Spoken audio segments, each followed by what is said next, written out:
चलिए, इकोनॉमी में आज हम एक बहुत इंपॉर्टेंट टॉपिक कवर करते हैं, that is money and banking. देखिए, इसमें से आने वाली टर्म्स एग्ज़ाम में डायरेक्टली बहुत आती हैं। जितने भी इम्पॉर्टेंट न्यूज़पेपर में आने वाले आर्टिकल्स हैं, उन्हें समझने के लिए इसमें यूज़ होने वाले कॉन्सेप्ट्स और टर्म्स सीधा कंट्रीब्यूट करते हैं। चाहे आप बजट पढ़ते हैं या इकोनॉमिक सर्वे, ये फाउंडेशन की तरह काम करता है टॉपिक आपके लिए। This topic in it self is very important. ये एक इनेबलर टॉपिक है जो बाकी चीज़ें समझने में बहुत मदद करता है। सारा banking system, financial system, everything is revolving around this particular topic. तो this is very important topic, अच्छे से इसको समझिएगा। मनी एंड बैंकिंग, नाम से पता चलता है कि दो चीज़ें एक साथ चल रही हैं और दोनों के रिश्तों को समझने की कोशिश करेंगे, मनी और बैंकिंग। पहले हम इनके बारे में समझेंगे थोड़ा कि मनी क्या है और बैंकिंग क्या है, और फिर हम इनके रिश्ते और इनसे होने वाले इम्पैक्ट इकोनॉमी पे, मनी सिस्टम कैसे वर्क करता है, बैंकिंग सिस्टम उसके लिए कैसे रिस्पॉन्सिबल है, ये सारी चीज़ों को मैं आपको समझाऊंगा। You will learn many thing. शुरुआत हम करते हैं मनी से। सिंपल एक लाइन में अगर व्यक्ति आपसे पूछे कि मनी क्या है, टेक्निकली आपसे पूछे मनी क्या है, तो money is commonly accepted medium of exchange है। मनी सिंपली क्या है? It is a medium of exchange, exchanges का एक माध्यम है। It is a medium of exchange.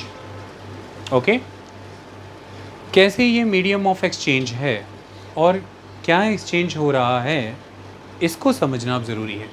Money तो हमने समझ लिया एक मीडियम ऑफ एक्सचेंज है, पर एक्सचेंज क्या हो रहा है और कैसे ये एक मीडियम है एक्सचेंज का, ये जानना ज़रूरी है। जैसे उदाहरण के तौर पर यहाँ पर मैं आपसे पूछूं कि ये क्लास क्या है, ये क्लास है एक मीडियम ऑफ एक्सचेंज।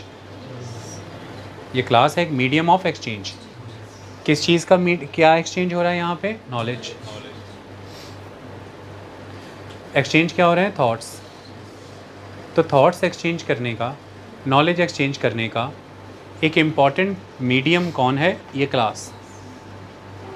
क्या ये क्लास का काम हम उस ट्रैफिक से भरे चौक पे कर लेंगे? नहीं। हमें क्या थॉट्स एक्सचेंज करने हैं, उससे जुड़े लोग इकट्ठे करने होंगे।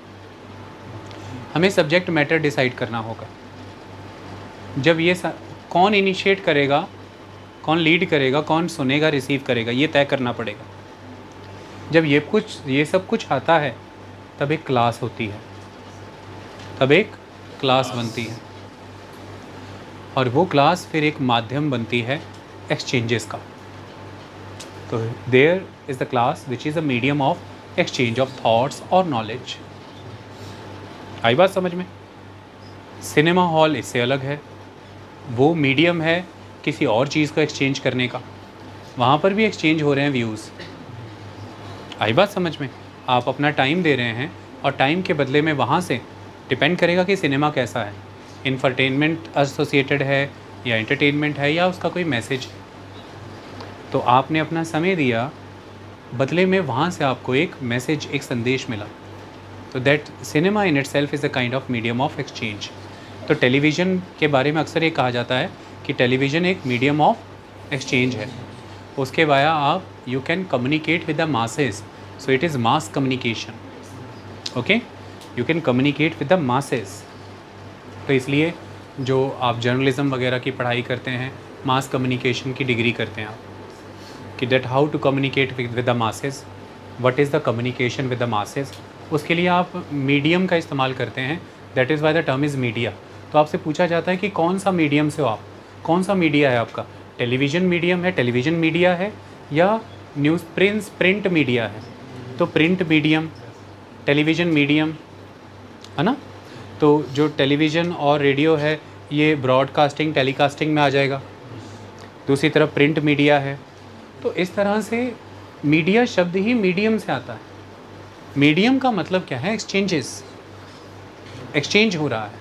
ओके, ठीक इसी तरह से अलग अलग प्लेटफॉर्म्स हैं जो चीज़ों का एक्सचेंज कराते हैं। यहीं पर मनी है जो एक्सचेंज का मीडियम है। द थिंग इज़, एक्सचेंज क्या हो रहा है? एक्सचेंज क्या हो रहा है? तो एक्सचेंज हो रहा है गुड्स एंड सर्विसेज। एक्सचेंज हो रही हैं गुड्स एंड सर्विसेज। आप अपने सराउंडिंग में जो भी देख रहे हैं, कुछ भी, ये कॉपी दीजिए, ये गुड है, ये गुड है, एक आर्टिकल है, एक चीज़ है, it's a good, physical good. जो मैं लेक्चर दे रहा हूँ आपको वो सर्विस है, जैसे माई टीचिंग सर्विसेज, ये गुड है। फैक्ट आपके सामने है, आपको शॉप से ये कॉपी किसके बदले मिली? सिंपल भाषा में आप कहेंगे पैसों के बदले मिली। आपको शॉप से ये कॉपी किसके बदले मिली? पैसों के बदले मिली। पैसों के बदले मिली। किसके? पैसों के बदले मिली। पैसे दिए तो ये मिली। ओके, तो ये कॉपी आपके पास आ गई, पैसे आपने उसको दे दिए।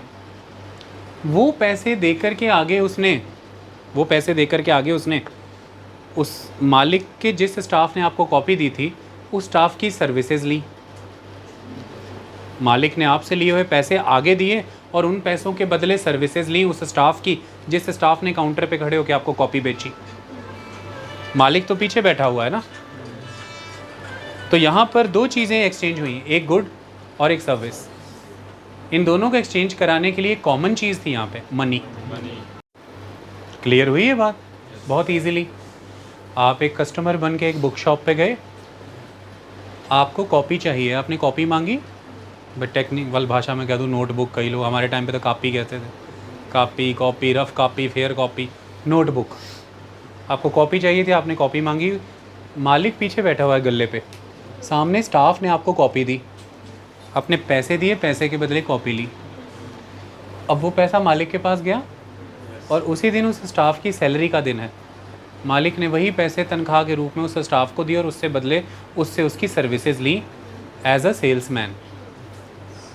तो वो सेल्समैन की सर्विसेज मालिक ने जो ली और आपने उस दुकान से जो कॉपी ली, कॉपी गुड्स हैं, सेल्समैन सर्विसेज हैं। ये दोनों जगह पे गुड्स एंड सर्विसेज का एक्सचेंज एक चीज़ की मदद से हुआ है। वो चीज़ कॉमन थी, वो मनी है। It is a money. तो आप ये मानते हो कि मनी मीडियम ऑफ एक्सचेंज है? मनी के माध्यम से आप एक्सचेंजेस कर सकते हैं। सवाल खड़ा होता है एक्सचेंज किस चीज़ का? Goods and services, exchange of goods and services. आप होटल गए, आपने वहाँ पर जाके खाना ऑर्डर किया और उसके बाद आपको बिल आया, आपने बिल के रूप में पैसा पे किया, तो पैसे के बदले आपको खाना मिला, मील, आपको फूड मिला। इतनी बात डन। और होटल मालिक ने उसी पैसों से शेफ़ को और वेटर को सैलरी दी, सैलरीज मिली। अब आप इसे हर जगह लगा करके देख लीजिए और मुझे बताइए कि क्या गुड्स एंड सर्विसेज मनी के माध्यम से एक्सचेंज नहीं हो रही? बताइए मुझे, क्या गुड्स एंड सर्विसेज मनी के माध्यम से एक्सचेंज नहीं हो रही? मनी के माध्यम से ही एक्सचेंज हो रही हैं। ओके, सो क्या ये कहना सही नहीं है कि उस बुक शॉप के मालिक को वो मनी एक्सेप्टेबल थी, उसको स्वीकार्य थी वो, इसलिए तो आपने कॉन्फिडेंटली वहाँ जाके दी और कॉपी ले ली। और उस बुक शॉप पे जॉब कर रहे उस सेल्समैन को भी वो मनी एक्सेप्टेबल थी, इसलिए तो उसने अपनी तनख्वाह के नाम पे पैसे ले लिए। उसने तनख्वाह के नाम पे दुकान के मालिक को ये नहीं कहा कि आप अब ऐसा करिए कि 1 महीना मेरे घर आके मेरे माँ बाप की सेवा करिए। या जब आपने कॉपी खरीदी उस दुकान से, उस दुकानदार ने आपको ऐसा नहीं कहा कि ऐसा कर, मेरे घर में 3-4 गाड़ियाँ हैं, 8-10 दिन आके साफ़ कर देना, कॉपी ले जा। नहीं,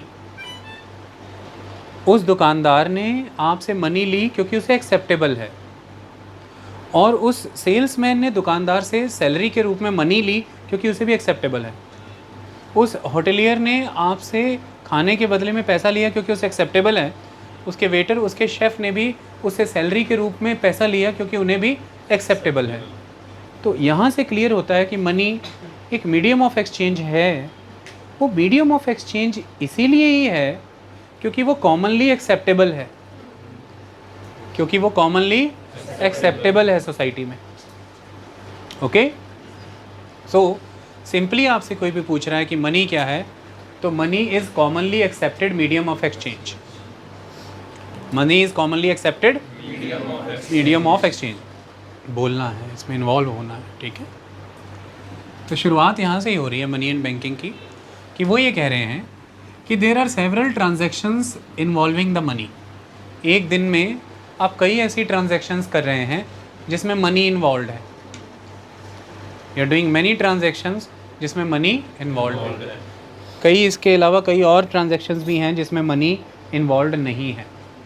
देर आर मैनी अदर ट्रांजेक्शन्स जिसमें मनी इन्वॉल्व नहीं है।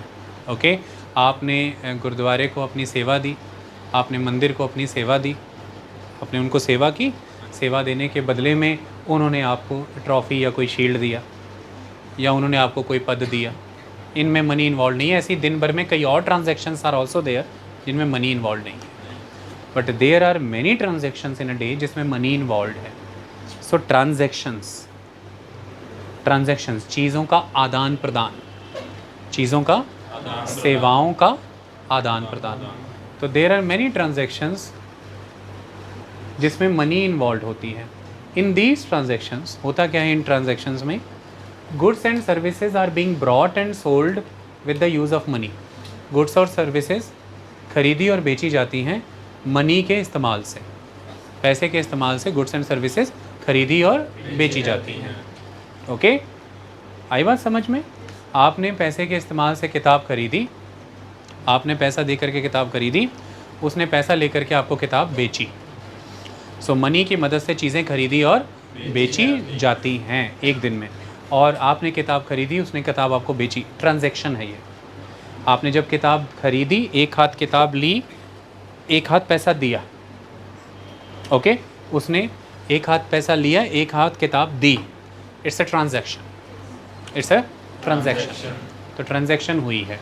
Is that clear? So there are several transactions involving money. In the transaction, in these transactions, goods and services are being brought and sold with the use of money. So, goods and services are being exchanged with money. तो goods and services फिर exchange हुई हैं money के लिए। जब हम sold और brought की बात करें, simply वो exchange हुई हैं money के लिए। For some transactions, अब इसमें आपको एक क्वेश्चन आएगा कि सर कई बार ऐसा होता है कि मैं तो उसी समय पैसा नहीं दे रहा हूँ, लेकिन तब भी वो चीज़ मनी के लिए ही एक्सचेंज हुई होती है, क्योंकि आप लेटर पेमेंट का प्रॉमिस दे रहे हो। और वो किस रूप में दे रहे हो? आप चेक इशू कर रहे हो। आप चेक इशू कर रहे हो ना, रिशूइंग अ चेक, और एक आधे दिन में उनको पेमेंट हो ही जानी है। तो वो एक्सचेंज भी मनी के ही कमिटमेंट पे हो रहा है, मनी के ही प्रॉमिस में हो रहा है। Is that clear? For some transactions there might not be any actual transfer of money taking place. तो उस समय में एक्चुअली मनी नहीं ट्रांजैक्शन हुई है, taking place now, but a promise to pay money later. आप बाद में मनी पे कर देंगे। ओके, और चेक बिल्कुल वैसा ही एक इंस्ट्रूमेंट है जिसमें आप ये कह रहे हैं कि मनी बाद में पे हो जाएगी। Is that clear? तो सिंपल कहानी ये है कि गुड्स एंड सर्विसेज एक्सचेंज होती हैं मनी के साथ। अब सवाल ये होता है, खड़ा होता है कि why transactions are made in money. आपके मन में ये सवाल आया कि सर ये जो आपने बता दिया कि मनी एक commonly acceptable medium of exchange है, जितनी भी transactions of goods and services की हो रही हैं ये मनी के कॉन्टेक्स्ट में हो रही है, मनी ही इन्हें एक्सचेंज करवा रही है, तो मनी ही को हमने ट्रांजैक्शंस के रूप में क्यों यूज़ किया? Why transactions are made in money. हम ट्रांजैक्शंस मनी में क्यों करते हैं? चलिए मैं मनी को हटा देता हूँ एक सोसाइटी से। आप थोड़ी देर के लिए सोचिए कि मनी सोसाइटी से ख़त्म हो गई। अब आप जिस सोसाइटी में, उस सोसाइटी में क्या करेंगे? अब सपोज़ कीजिए कि इस सोसाइटी में आपके पास जूते हैं, आप जूते बनाने वाले हो। सपोज़ करो आप जूते बनाते, यू हैव शूज़। ज़िंदा रहने के लिए आपको खाने की ज़रूरत है। तो जैसे सपोज़ कीजिए आपको ज़रूरी चाहिए wheat, you need wheat. Okay, आपको ग्रेन्स चाहिए, आपके पास शूज़ हैं। अब मैं आपको एक बात पूछता हूँ कि आप शूज़ के बदले में ग्रेन्स कैसे लेकर के आएंगे? सबसे पहले तो आपको घर से निकलते हुए इस बात पर समय लगाना है, टाइम डिवोट करना है और मेहनत करनी है कि मुझे कोई एक ऐसा आदमी मिल जाए जिस आदमी के पास व्हीट हो। सेकंड, वो आदमी शूज़ लेने के लिए विलिंग हो। मतलब जैसे मेरी रिक्वायरमेंट वीट की है, उसकी रिक्वायरमेंट भी शूज़ की होनी चाहिए। सबसे पहली चुनौती आपके सामने ये होगी। अब सपोज़ कीजिए कि आप बाहर गए, आपको एक आदमी मिला जिसके पास वीट था और आप खुश हो गए कि वीट वाला एक आदमी मिल गया। You are happy now, okay. जैसे ही आपने उसको बोला कि भाई मुझे कुछ वीट चाहिए, उसने बोला ले लो वीट, और मुझे क्या दोगे इसके बदले? एक्सचेंज है ना, तो वीट का ट्रांजैक्शन बदले। उसने बोला इसके बदले मुझे क्या दोगे? आप कहेंगे मैं जूते दे रहा हूँ, shoes, I am offering you shoes. कह रहे मुझे शूज़ है मेरे पास, शूज़ की ज़रूरत नहीं है, मुझे क्लॉथ चाहिए, मुझे कपड़े चाहिए। तो ये कह रहा है मेरे पास कपड़े नहीं हैं, ये कह रहा है मेरे पास कपड़े नहीं हैं। तो वो कह रहा है अब मैं क्या करूँ? कपड़े नहीं है मेरे पास, कपड़े नहीं है मेरे पास, जूते हैं, इसके पास वीट है, इसे कपड़े चाहिए। तो एकदम से वो वीट वाला खुश हो गया। एक सामने आदमी बैठा है, उसके पास कपड़े हैं उसे देख के, तो वो वीट वाला उसके पास गया और उसे कह रहा है कि ये कपड़े मुझे दे दो। तो वो कह रहा है मुझे बदले में क्या मिलेगा? कह रहा है मैं वीट दे दूँगा आपको। वो कहता है मुझे वीट नहीं चाहिए, वीट मेरे पास है, उसे रखने के लिए मुझे मिट्टी के घड़े चाहिए। तीनों एक दूसरे का मुंह देख रहे हैं।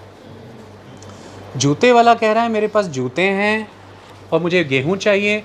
सामने गेहूँ वाला खड़ा है, इसके पास गेहूँ है, इसे कपड़े चाहिए। सामने कपड़े लेके एक आदमी खड़ा है, उसके पास कपड़े हैं पर उसे घड़े चाहिए। अब घड़े वाला कहाँ है? और शर्त यह है कि घड़े वाला क्या है। दूसरी बात, घड़े वाले को इन तीनों में से कुछ एक चाहिए हो, तब तो कुछ बात बने। समझ में आई बात? तब तो चेन पूरी इस्टेब्लिश हो।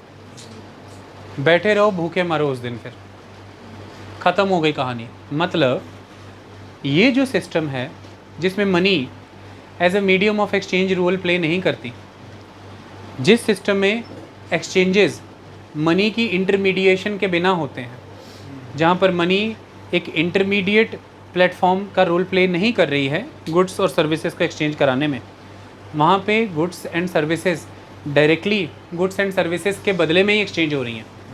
गुड्स ही गुड्स के बदले में एक्सचेंज हो रही हैं सीधी। इसको हम बार्टर सिस्टम कहते हैं। इसको हम कौन सा सिस्टम कहते हैं?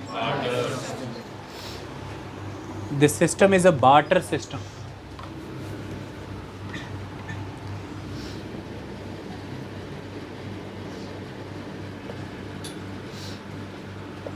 दिस इज बार्टर सिस्टम, जिसमें वस्तुओं के लिए वस्तुओं का ही विनिमय होता है। मतलब गुड्स के साथ एक्सचेंज हो रही हैं, या गुड्स सर्विसेज के साथ एक्सचेंज हो रही हैं, या सर्विसेज के साथ एक्सचेंज हो रही हैं।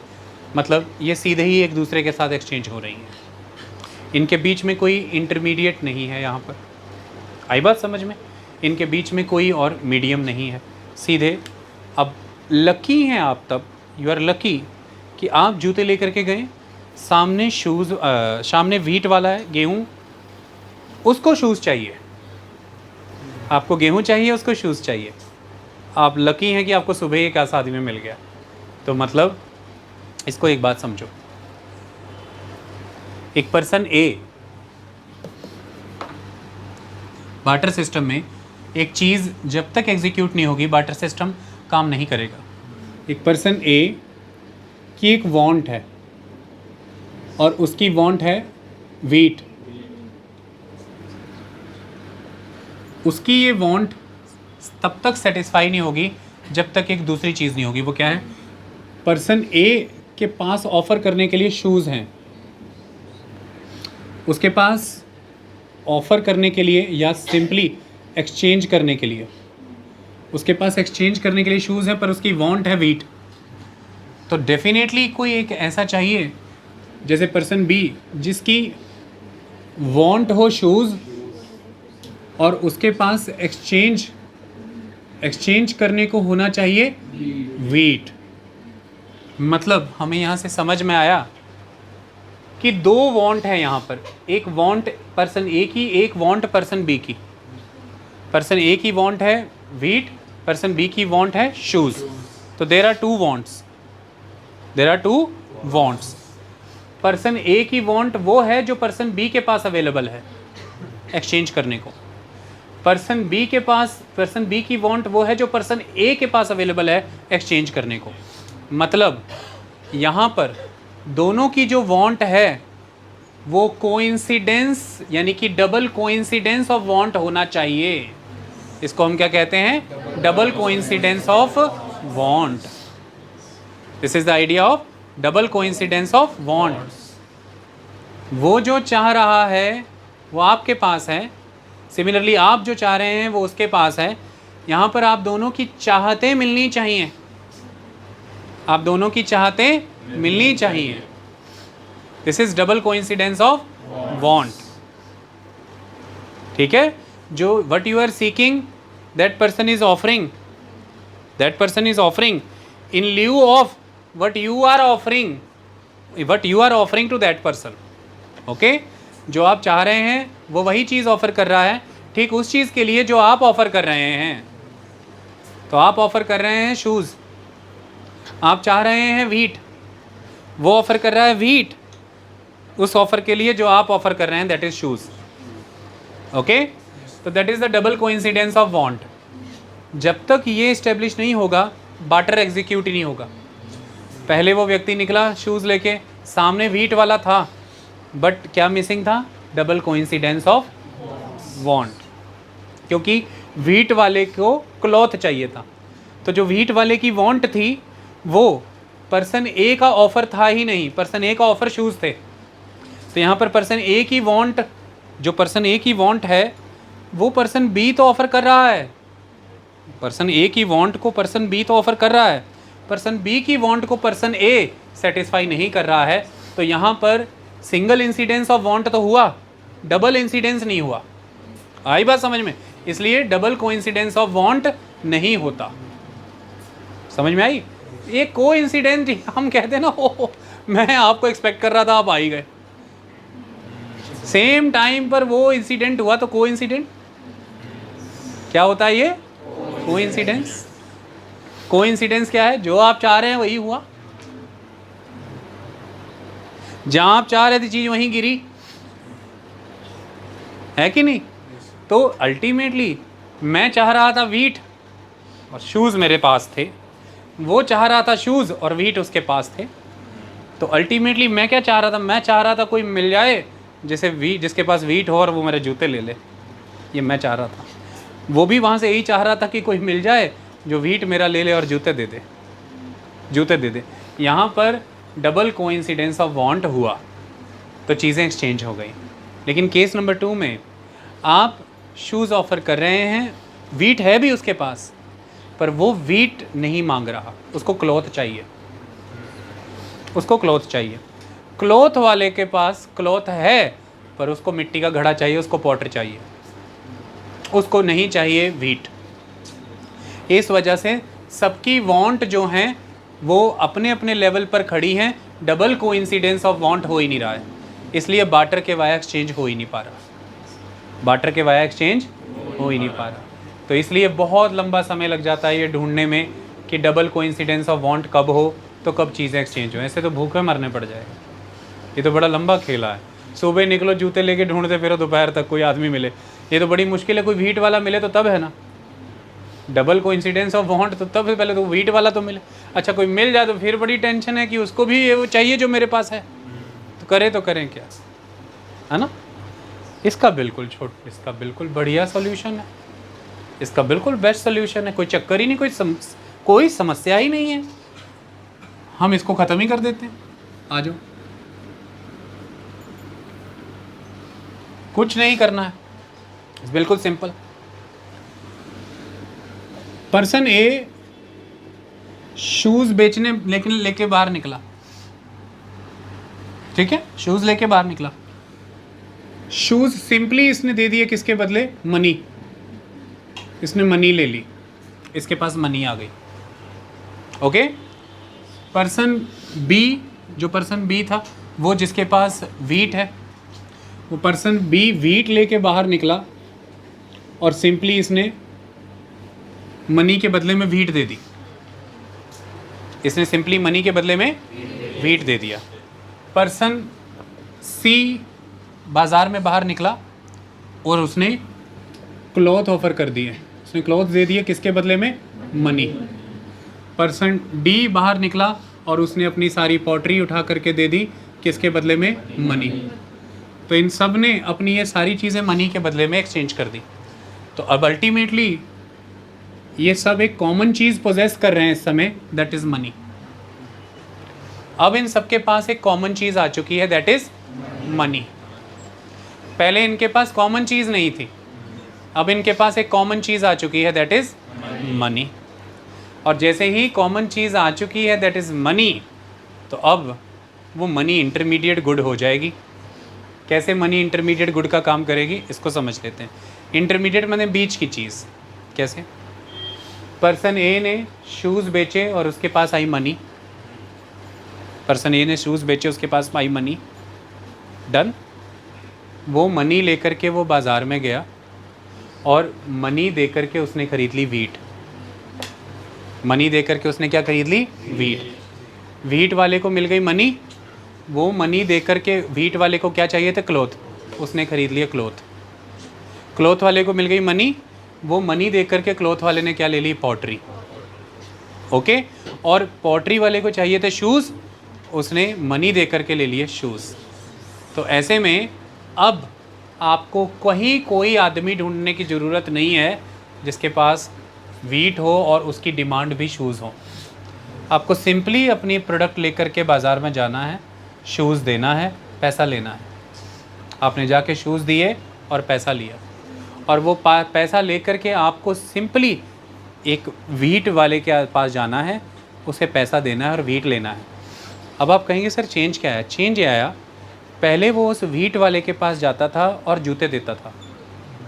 जूते उसे चाहिए नहीं होते थे, इसलिए वो उसे वीट नहीं देता था, प्रॉब्लम थी। अब सिंपली वो जूते लेके गया, उसने पैसे लिए, ये पैसे लेकर के वो वीट वाले के पास गया, उसने उसे पैसे दिए, वीट वाले ने वीट दे दिया, क्योंकि वीट वाला ये जानता है कि यही पैसे लेकर के मैं क्लॉथ वाले के पास जाऊंगा, वो मुझे क्लॉथ दे देगा। और क्लॉथ वाला ये जानता है यही पैसे लेकर मैं पॉटर के पास जाऊंगा, मुझे पॉटरी पकड़ा देगा। और पॉटरी वाला ये जानता है कि यही पैसे लेकर के मैं शूज़ वाले के पास जाऊंगा, मुझे शूज़ दे देगा। यानी कि ये सारे अब ये क्लियर हैं कि हम सबके बीच में एक commonly acceptable medium of exchange आ चुका है। That medium of exchange is money. First you need to exchange your good और services for money. You need to exchange your good and services for money, and that money will further satisfy your demand of goods and services. Okay? तो अब यहाँ पर हमने simply एक process ये कर दिया कि A और B के बीच में एक मीडियम इंड्यूस कर दिया, that medium is a money. A और B के बीच में एक मीडियम इंड्यूस कर दिया, that medium is a money. That's all. यहाँ पर अब वो B एग्जैक्टली वो आदमी, जैसे यहाँ पर सिंपली समझो कि हम पुराना वाला अपना केस डिस्कस करते हैं।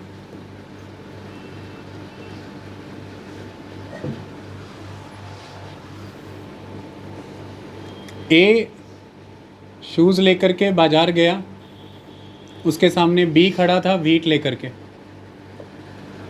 किसी तरह से मैंने ए के जेब में कुछ पैसे डाल दिए। इकॉनमी में ऐसे ही होता है, शुरुआत कहीं से होती है।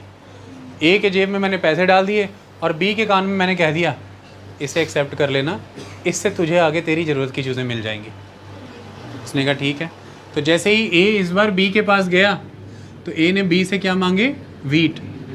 तो वीट, बी ने उसे बोला कि ₹100 का वीट है, तो ए ने बी को ₹100 दे दिए। ओके। अब बी सीधे सी के पास गया और बी ने सी को बोला मुझे क्लॉथ चाहिए, तो सी ने बोला कि ₹100 का क्लॉथ है, उसने वही ₹100 उसको दे दिया। सी डी के पास गया कि मुझे पॉटरी चाहिए, उसने बोला ₹100 की पॉटरी है, उसने वही उसे दे दिया। तो इस तरह से अब ये जो मनी है इन सारे लोगों के बीच में गुड्स एंड सर्विसेज को एक्सचेंज करवाने में सफल हो गई है, तो वो मीडियम हो गई है। यानी कि अब ए को सिर्फ़ और सिर्फ अपने प्रोडक्ट के लिए मनी चाहिए और वो मनी ए को वो सारे प्रोडक्ट दिलवा देगी जो उसके लिए उसको डिज़ायरेबल है। तो ए और बी एक दूसरे की ज़रूरत पूरी कर रहे हैं। ए बी को पैसा दे रहा है, बी बदले में वीट दे रहा है। ओके। ए बी को क्या दे रहा है? पैसा, और बी बदले में उसे क्या दे रहा है? वीट। ओके। लाइकली ए ये पैसा कहाँ से लाया? ए ने किसी एक्स को जूते दिए होंगे, या इस केस में ए ने डी को जूते दिए और डी से बदले में उसे क्या मिले थे? पैसे। ठीक है, तो ए ने अपनी गुड्स डी को बेची, डी से पैसे लिए, और उन्हीं पैसों को इस्तेमाल करके ए ने बी से व्हीट खरीद ली। तो इस तरह से ए बी सी डी इन सब के बीच में एक मीडियम इस्टेब्लिश हुआ है गुड्स एंड सर्विसेज एक्सचेंज करने का। वो मीडियम ऑफ एक्सचेंज जो कि कॉमनली एक्सेप्टेबल है सबको, वो मनी है। तो मनी ने कितने लंबे समस्या ख़त्म करती, डबल कोइंसिडेंस ऑफ वांट वाली। अब डबल कोइंसिडेंस ऑफ वांट पता करने की ज़रूरत ही नहीं है, सिंपली अपनी चीज़ बनाओ, बाज़ार में आओ, चीज़ का एक मूल्य है, बाज़ार में बेचो, पैसा लो, और उस पैसे से जो खरीदना है खरीदो, जितनी गुड्स एंड सर्विसेज फेच करनी है करो, क्योंकि हर किसी की जेब में अपनी गुड्स एंड सर्विसेज देने के बाद पैसा आएगा, और वो सारे जानते हैं कि ये पैसा एक्सेप्टेबल है, this money is commonly acceptable medium of exchange. तो हमें जो कुछ चाहिए होगा हम इस पैसे के दम पे ले लेंगे। हमें कपड़े चाहिए, हमें घर बनाना है, ईंटें, सीमेंट, सरिया, जो चाहिए हम इस पैसे से ले लेंगे, because this money is a commonly acceptable medium of exchange of what? Goods and services. So that is why in your everyday life you are doing many transactions involving the money. You are doing many transactions involving the money because you need many goods and services in a day. आपको एक दिन में कई goods and services चाहिए, ठीक है। अगर ये है तो काम हो पा रहा है। जैसे मुझे मेरी एजुकेशन सर्विसेज देनी है आपको, सपोज कीजिए, अब पहले के ज़माने में एजुकेशन सर्विसेज आप दे रहे हैं तो बदले में वो आपको अनाज दे रहे हैं, दूध वगैरह दे रहे हैं, गाय और रख रखाव की चीज़ें तमाम। पर आज की डेट में मैं आपको अपनी एजुकेशन सर्विसेज दे रहा हूँ, आप बदले में मुझे फ़ीस दे रहे हैं। तो मुझे मेरी फैमिली और मेरे लिए जो जो चीज़ें ज़रूरी हैं उस फीस से मैं मार्केट से ले रहा हूँ, और आप मुझे फ़ीस दे करके एजुकेशन सर्विसेज ले रहे हैं। अब आप ऐसा नहीं है कि थोड़े पाँव दबा दें, थोड़ी टांगें दबा दें, है ना, गोड़ दबा दें। तो पहले ऐसा होता था, सेवा करो, जाओ घर बार में कुछ काम करो, जाओ उनकी गैयाँ खेतों में घुमा लाओ। अब ऐसा नहीं है, क्योंकि अब आप मुझे पे कर मनी दे करके एजुकेशन ले सकते हैं, और मैं उस मनी से अपनी नीड की सारी ज़रूरत चीज़ें बाज़ार से ले सकता हूँ। तो आपके और मेरे बीच अब एक common acceptable medium of exchange आ चुका है, that is money. Is that clear? तो मनी ने with the passage of time barter system को ख़त्म किया। बार्टर सिस्टम को ख़त्म होना ही था, क्योंकि मनी एक रिफाइंड, एक टेक्नोलॉजिकली एडवांस्ड स्टेज थी सोसाइटी की, क्योंकि वो डबल कोइंसिडेंस ऑफ वांट को ख़त्म करती है। डबल कोइंसिडेंस ऑफ वांट में एफर्ट्स लगते थे, खर्चा आता था, टाइम लगता था, क्योंकि इतने दिनों तक जूतों को स्टोर करके रखना, फिर जूतों को रेडी पर ढो ढो करके ले जाना और ढूंढना कि इसके बदले में इतना वीट मिले, तो इतना मुश्किल था। ये सब करना तो बहुत मुश्किल था। सोचो आपको कोई कहे कि आप जूते बनाते हो, पर एक बग्गी जूते भर के दोगे तब जा कर के एक बोरी गेहूँ मिलेगा, तो आपकी तो हालत वहीं टाइट हो जाएगी कि सारा दिन एक बग्गी जूते लेके घूमते रहोगे, और हो सकता है रात तक भी एक बोरी गेहूँ ना मिले। लेकिन आज की डेट में चिंता कोई नहीं, जूते बनाए, एक बग्गी बनाए, चुप करके बाज़ार गए, एक बग्गी जूता उतारा काउंटर पे, पैसा लिया, जेब में इतना सा पैसा, इतनी सी जगह लेंगे, बग्गी भी नहीं, जेब में पैसा डाला, सीधा गेहूं की दुकान पे गए, गेहूं लेके आए। That is the thing, okay. तो ये एक बड़ा कारण है कि with the passage of time transactions money में होने लगी, ट्रांजैक्शंस मनी में होने लगी, क्योंकि मनी के पहले ट्रांजैक्शंस बार्टर सिस्टम के वाया हुआ करती थी, और बार्टर सिस्टम में एक प्रॉब्लम बहुत बड़ी थी, और वो ये थी कि इसमें डबल कोइंसिडेंस ऑफ वांट का कॉन्सेप्ट था। और डबल कोइंसिडेंस ऑफ वांट आपकी एफर्ट्स, आपकी एनर्जी, आपकी रिसोर्सेज ड्रेन कराता था, क्योंकि वो टाइम कंज्यूमिंग था, और double coincidence of want find out करनी पड़ती थी, ओके। और कई बारी नहीं भी मिलती थी, टाइम कंज्यूमिंग था। तो यहाँ से हमें क्लियर हो गया कि मनी पॉपुलर क्यों हुई। मनी पॉपुलर क्यों हुई? टाइम सेव करती है, टाइम सेव करती है, लाने ले जाने का कोई खर्चा नहीं है, हल्की है, जेब में डालिए, ले जाइए जहाँ मर्जी, और सबको एक्सेप्टेबल है, सबको एक्सेप्टेबल है, सिंपल। अगली कहानी, तो यहाँ से फिर हम ये समझ पाए, मैंने यहाँ पे क्या लिखा था जो मिट गया, दिखाओ साफ साफ हैंड राइटिंग में जो लिख रहे थे। तो यहाँ पर हमने लिखा है कि money is the crucial intermediate step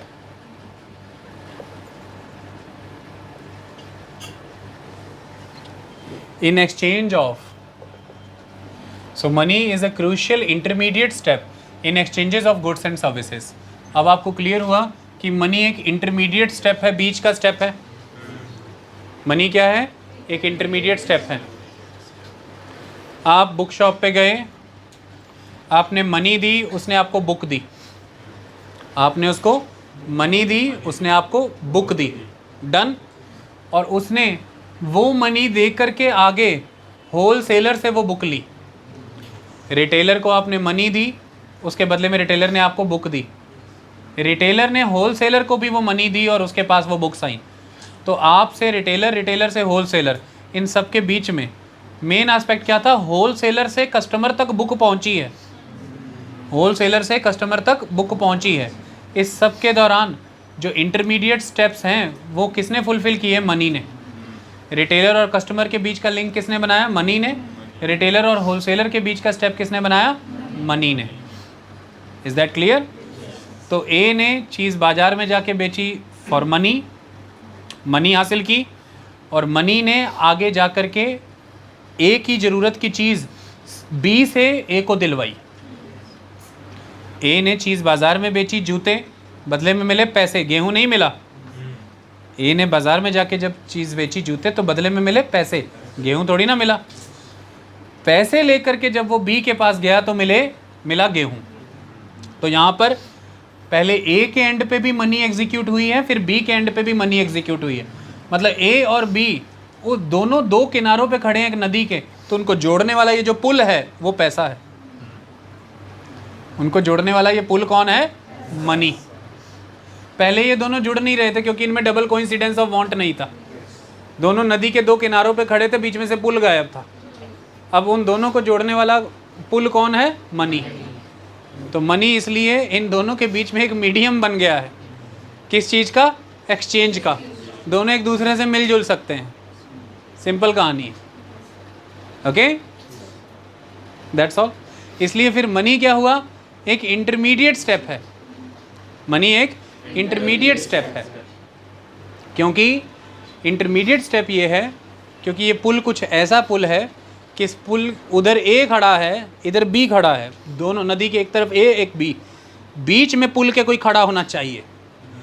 तो ए ने ला के उस बीच में खड़े हुए आदमी को जूते दिए, उससे ए को पैसा मिला. उससे ए को क्या मिला? पैसा. और वहाँ पर बी आया और उसने ए से पैसा लेके बी ने ए को वीट दिया और बी को मिला पैसा. और वहीं पर पैसा दे करके बी ने जूते लिए. आई बात समझ में? तो ऐसे में यहाँ पर पैसा एक इंटरमीडिएट स्टेप है कि आपको जो चाहिए आप सीधे सीधे बाज़ार में जा रहे हैं, वो चीज़ ले रहे हैं, बदले में पैसा दे रहे हैं, बदले में उसके पैसा दे रहे हैं. तो पैसा एक इंटरमीडिएट स्टेप के रूप में काम कर रहा है. क्योंकि ये इंटरमीडिएट स्टेप है इसलिए हम इसे मीडियम ऑफ एक्सचेंज के रूप में जानते हैं. इसलिए हम इसे मीडियम ऑफ एक्सचेंज के रूप में जानते हैं. ये चीज़ों को एक्सचेंज करवा के देता है. Is that clear? अब कोई डाउट तो नहीं? तो इसको इस तरह से मिटा देते हैं हम. यहाँ तक हमने लिख दिया कि money is a crucial intermediate step in exchanges of goods and services since it acts as an intermediate in the exchange process. तो क्योंकि एक्सचेंज प्रोसेस में ये इंटरमीडिएट का रोल प्ले करता है, it is called a medium of exchange. तो हम इसको मीडियम ऑफ एक्सचेंज क्यों कहते हैं? क्योंकि ये इंटरमीडिएट का रोल प्ले कर रहा है किस काम में? एक्सचेंज प्रोसेस में. इसलिए हम इसको मीडियम ऑफ एक्सचेंज कहते हैं. सो कंक्लूड ये हुआ कि so money is something that can act as a medium of exchange in transactions. तो ट्रांजेक्शन्स में मीडियम ऑफ एक्सचेंज का काम कौन कर रहा है? Money. Money is something that can act as a medium of exchange in transactions. Is that clear?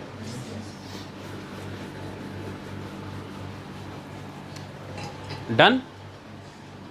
Medium of exchange का मैं वो बनाने वाला हूँ. Person A. डन. शूज़ दिए मार्केट में, किसके बदले में? Money. Done. Person B wheat दिया मार्केट में, किसके बदले में? मनी. मनी यहाँ पे जुड़ गई है दोनों आपस में. तो पर्सन ए को इस मनी के बदले में क्या एक्सेस हुआ? व्हीट। पर्सन बी को इस मनी के बदले में क्या एक्सेस हुए? Shoes. Okay, is that clear? तो अल्टीमेटली ये मनी ने ये व्हीट दिलाया, इस मनी ने ये शू दिलाए।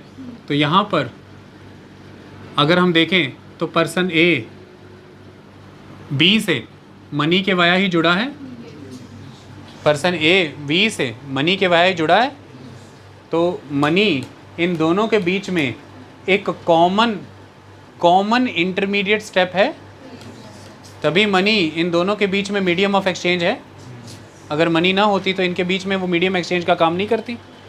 वो यहाँ पर हमें क्लियर हुआ। ए ने शूज़ दिए मनी के बदले में, बी ने व्हीट दिया मनी के बदले में। दोनों के पास मनी है, इसी मनी से उसने व्हीट लिया और इसी मनी से उसने शूज़ लिए। ओके, तो यहाँ पर ये जो मनी है इसको अगर मैं यहाँ पर माइनस कर दूँ, थोड़ी देर के लिए सोचिए, इसको मैं माइनस कर देता हूँ और मैं ए और बी के बीच में डबल कोइंसिडेंस ऑफ वांट को डिलीट कर दूँ, तो अब इनके बीच में एक्सचेंज कभी होगा ही नहीं। इनके बीच में एक्सचेंज कराने के लिए हमें कोई ना कोई कॉमन चीज़ लानी होगी, कुछ ना कुछ कॉमन ऐसा लाना होगा जो दोनों को स्वीकार्य हो, और वो कॉमन मनी है। वो कॉमन प्लेटफॉर्म क्या है? मनी, जहाँ पर दोनों आ जाए। दैट इज़ वाई कि मनी, क्योंकि यहाँ से जब आप चलें शूज़, तो यहाँ पर शूज़ के बदले में व्हीट नहीं खड़ा, मनी खड़ी है। यहाँ पे शूज़ के बदले में व्हीट नहीं खड़ा है, मनी खड़ी है। ओके, यहाँ से व्हीट के बदले में जब वो आगे गया तो यहाँ पर व्हीट के बदले में, सपोज़ करो इसको शूज़ चाहिए थोड़ी देर के लिए, तो शूज़ नहीं खड़े, मनी खड़ी है। तो ये दोनों को जो ये चाहिए सामने वो नहीं खड़ा है, मनी खड़ी है। आगे मनी वो लेके देगी जो इन्हें चाहिए, इसलिए मनी इंटरमीडिएट स्टेप है, बीच का कदम है। क्योंकि किसी को भी एट द एंड मनी नहीं चाहिए, मनी तो एक मीन्स है वो एंड अचीव करने का जो आपको चाहिए।